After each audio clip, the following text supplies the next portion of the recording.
little bit about some of his raids when he flew over Germany.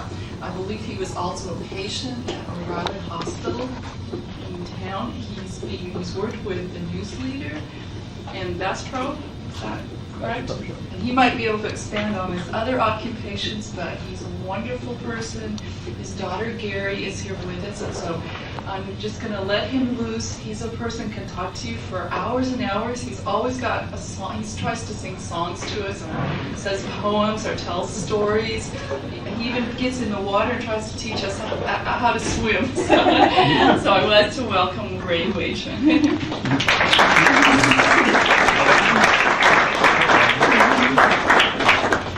Got to be in uniform.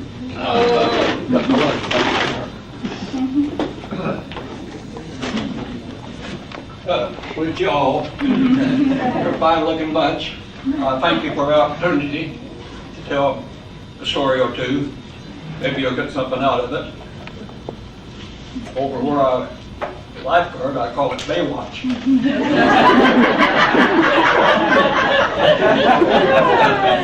So they have the morning exercise class in the morning, and women come in and do their water aerobics. And this morning they asked me why I was leaving so hurriedly. And I said, well, I'm to make a speech at Evangel College. And all of them at once says, clean up your mouth. All marketing.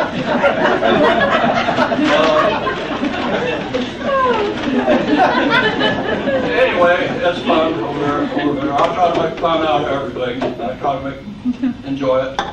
No use in doing something that you don't like. Sometimes you have something you don't like, but you can make fun of it. I brought a few things here which will kind of help me. I didn't prepare a speech. I just kind of try to ad-lib. And some things of interest. Get a chair here. I might not get into the details of the war a little bit better. A few things here might be interest you a little bit. I was in the U.S. Army Air Corps. Wasn't Air Force then, Army Air Corps. You were part of the Army. Big significant difference. Did anything wrong in the Air Force, especially when I was overseas. I mean, you ended up about 2 weeks in Patton's Third Army. You tried transferred.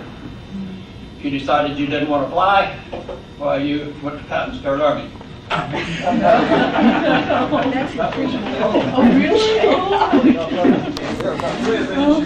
was a government radio operator on B-17 and 447 bomb group.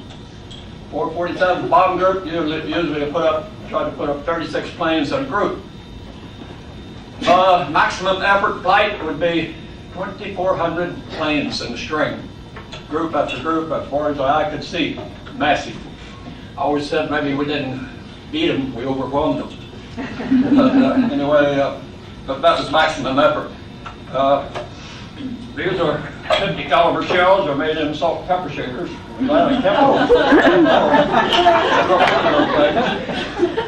And you can just barely touch the trigger on the 50 caliber machine gun.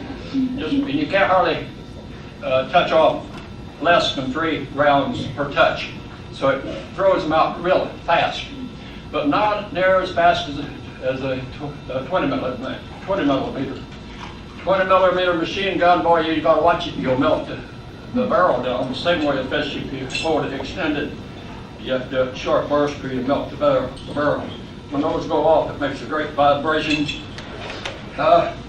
Went on the plane in the waist, top turret gunner would be firing, and the casings would fall down, and they would bounce like this from the vibration of these bullets going off. So they make quite a distinctive explosion, and you can see any of those if you like. I will talk a little bit about strange things happen for a cause. A lot of strange things have happened to me. People said, well, it happens for a reason. Everything happens for a reason. Maybe so. I don't know why. I've never been too good with myself, but I was a radio operator in World War II. And it's quite fine occupation. I August 2nd, 1942, I turned 18. August 3rd, while I was a camp crowder, enlisting in the Army Air Corps because I wanted to fly. And I spent my whole childhood building model airplanes. Boy, if I could be a pilot. So I joined up, went to camp crowder, and passed the examination. I was really sweating that out because it took 3 hours to do the written examination. Or the question. They graded it real fast. I passed the physical and passed that. Boy, it was a sweat. Then I went on to pre-flight school in Minnesota, and then I went on for classification, and they decided I'd make a better radio operator than I would a pilot. And that was probably one of the biggest disappointments in my life. And I had a hard time dealing with that. My daughter didn't know that, but she knows it now. So that was a big disappointment. I've had a few disappointments, but the others I can live over. But anyway, probably for the best, because one thing in life, a lot of things I've tried in life, I wasn't too good. I never made big grades in school. Study was always very much chore for me, but I did make a very good radio operator. The main key was learning to work this key. You had to pass 2 words a minute every week before you went to Patton's Third Army. You had to finish up with code speed at 22 words a minute. A word was 5 characters. It was all 4 letters and 1 number. That was it. Everything was coded. It's decoded. It wasn't no such thing as plain text. And to learn to do this, you have to learn to send and receive 22 words a minute. I hit 26. I was second in class. The guy beat me hit 26 earlier also, but he got 26 before I did. So I was adapted to that. And so another story was in gunnery school. There was a guy there with us. He's in radio school too, from Brooklyn, the Bronx, I believe. And he was a jazz player on the piano. Oh, he's a good player. So he got to fooling around. He's in radio school. And he made up a song that became the song for radio, for all radio men. Now I'll sing it for you, but I don't have a voice. Where's Susan? She around? So there goes, over Tokyo and Berlin, you will hear the radio men tapping out on his little key, tapping out for victory. Da-da-da-da, da-da-da, da-da-da, da-da-da.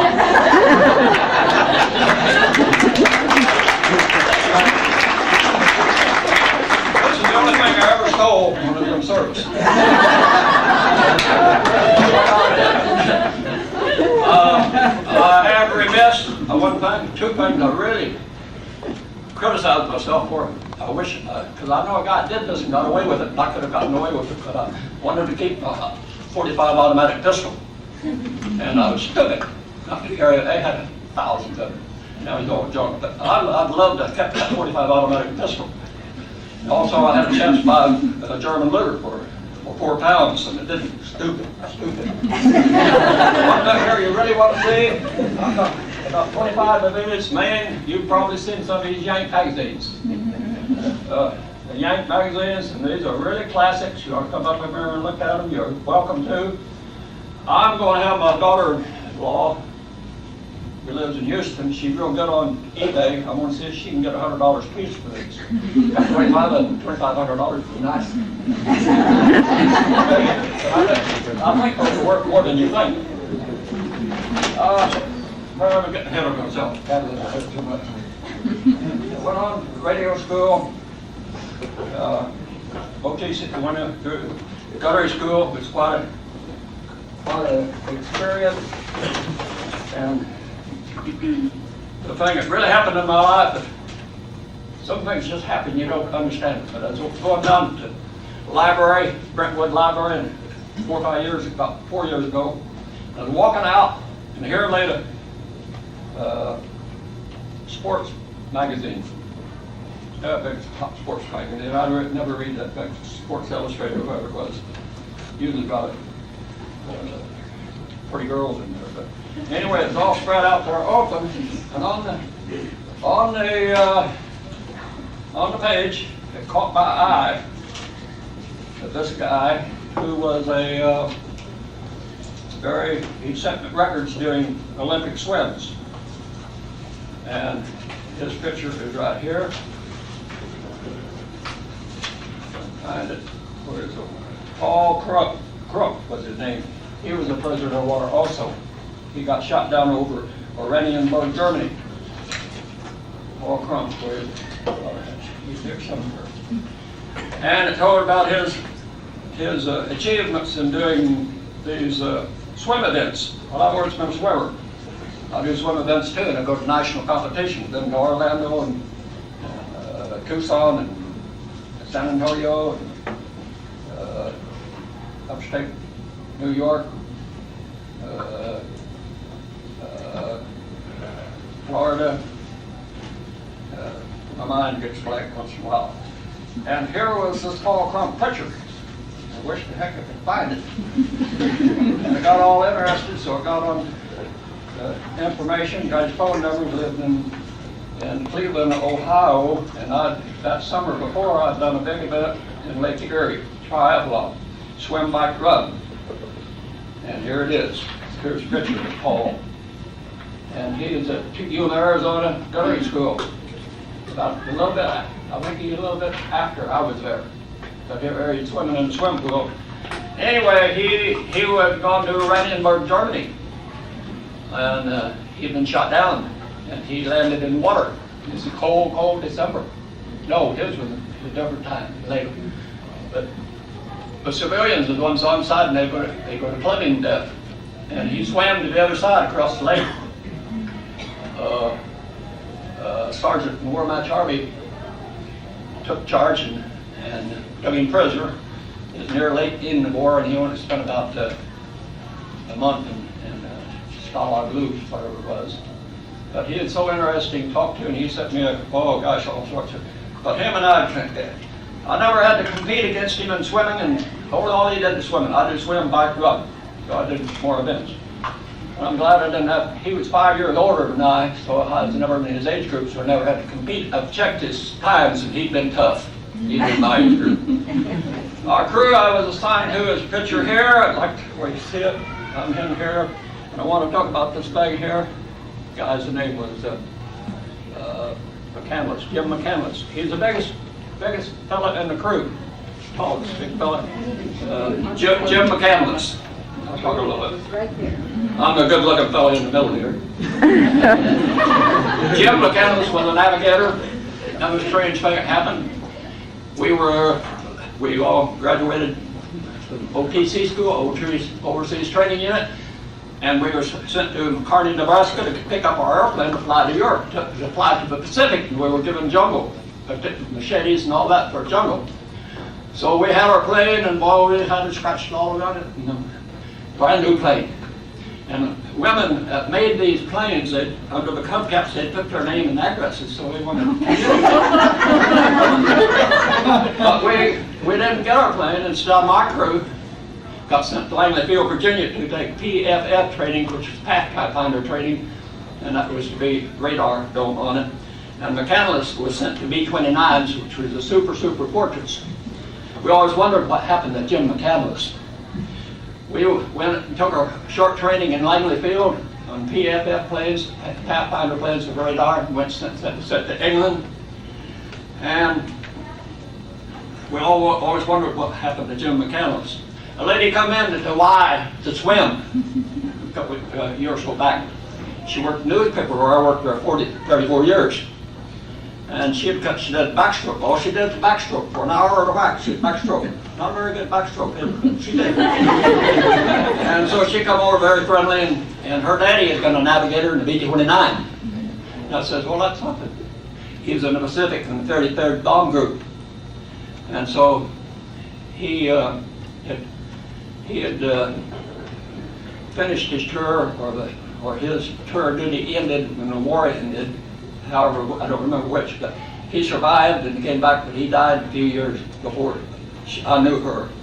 And she talked about him a lot. She gave me a website to log into. It's easy to get to on Google. If you go to 33rd Bomb Group, very heavy bomb group, very heavy 33rd Bomb Group. And I was strung down there, and I got so fascinated with all these stories. All these guys got these stories, very good stories. And so I get on there, and I come right across the name Jim McCandless, B-29, in his group. And Jim McCandless shut down on his second mission. He didn't make it. That was sad. But it's so strange that that would happen. But strange things happen. These are good-looking bunch of boys. We'll look at it. We ask around. Get back to Oranienburg, Germany. Living in, I gotta tell you about this and this. But gosh, you guys know this guy a lot. Some of the guys came back to our bomb group. I stayed over after my tour of duty to be code instructor. And so I was code instructor for about 2 months. The war ended, so I came home and the bomb was dropped. Didn't have to go to the Pacific. I knew I was going to get sent to the Pacific, but I wasn't too hip on that. So I said I'd take that job as code instructor. They gave it to me, and where's my train of thought here? So what the heck happened? Oranienburg.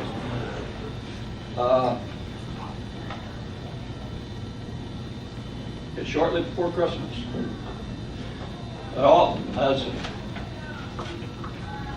It's the worst storm they'd had in England in 50 years.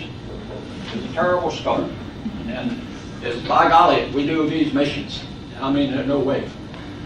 And so we usually get us up about 2 o'clock in the morning to prepare. You had to prepare for quite a while. We had to help them load the bombs into the planes and crank them up like that.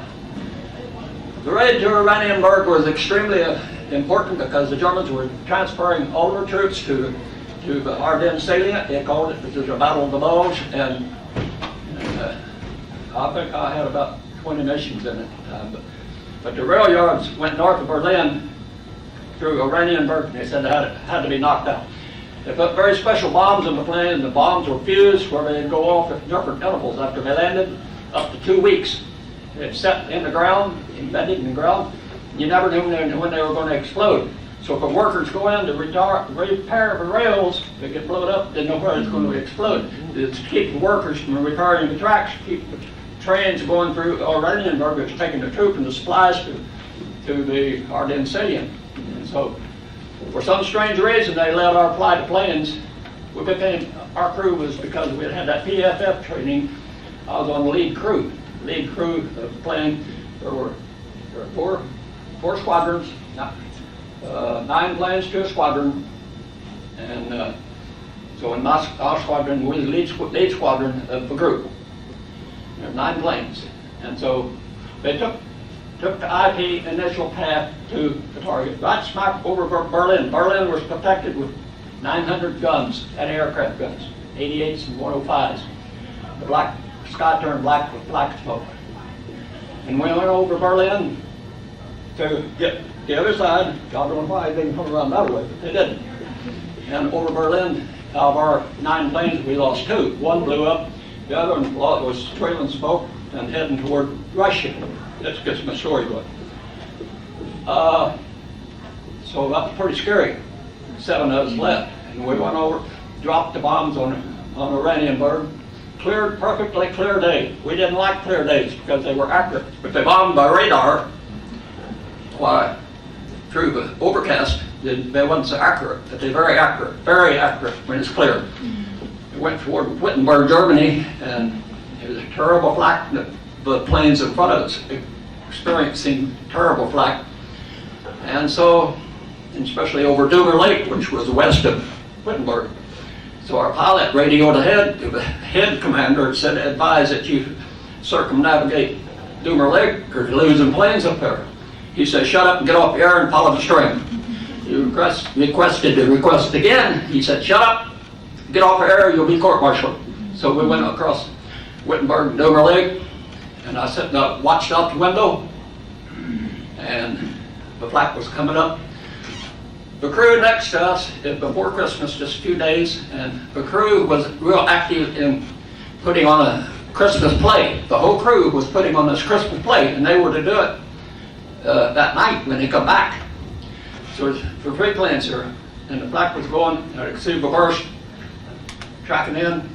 Got one plane, got two planes, and the plane that was going to do the Christmas play is right next to our wing, and it exploded, and I looked up the wing, just a mass of debris, engines, flak helmets, flak suits, everything you could think of, and the engine came flying right toward our plane. I thought, boy, we had it, and I grabbed my chest pack, put it on. The Mickey operator who sat next to me, who was the radar operator, our lead plane didn't have a volunteer gunner because it had a radar dome there. And he got nervous, he put on his, and the flak started coming toward us. And the next burst would have got us. I know it's coming right in like that, but the next burst didn't come. God had a hand in that, I think. So I thank you, God. But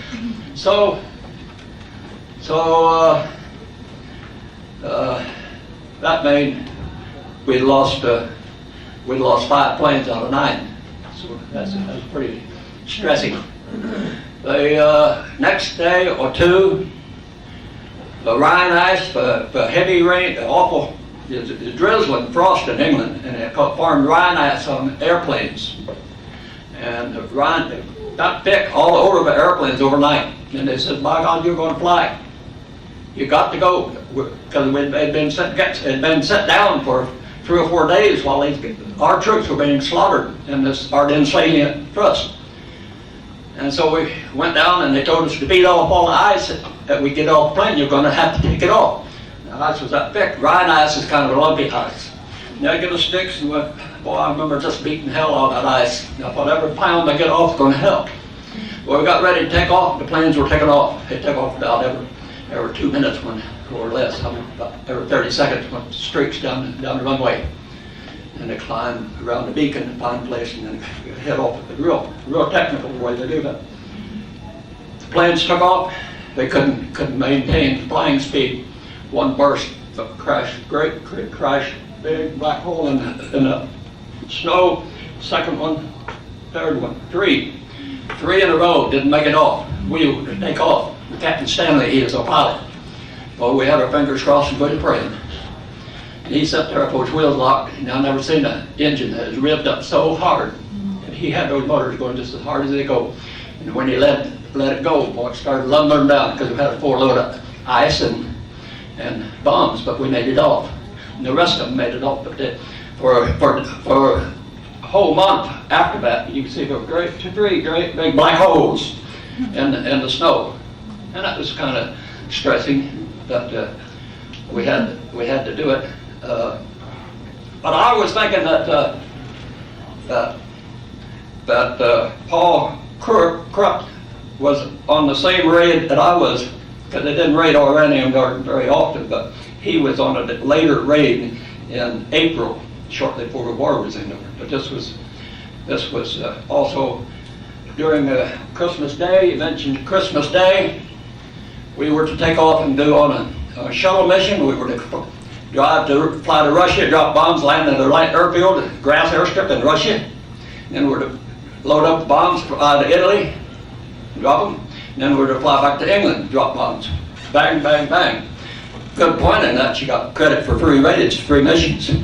You're supposed to, lead crew had to finish 30 missions. But we got airborne, got out over the North Sea. I was a radio operator. I got the message that we were to return to base. So we had to return to base and circle until we learned. You had to land with the bomb load, which is very difficult with a B-17. You had to burn all the gas up before we could land.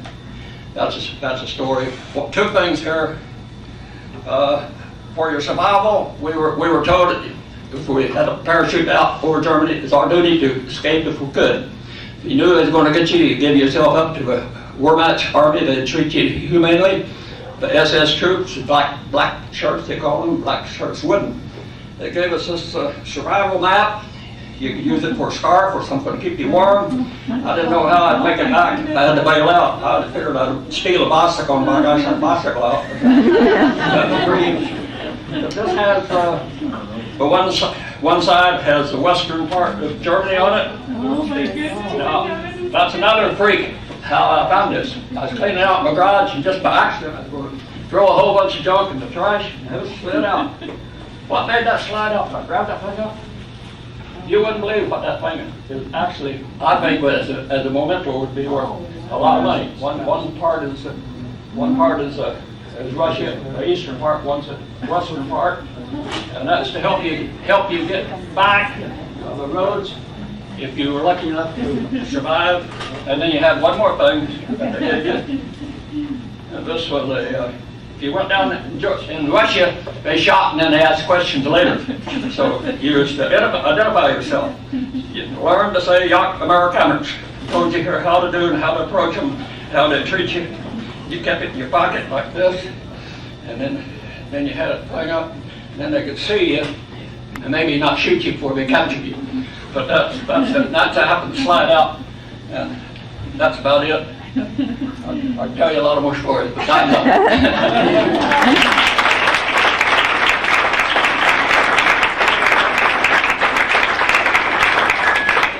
Look at this stuff by you, Bubba, too. Thank you so much. I know you have to go to class, you need your pickup.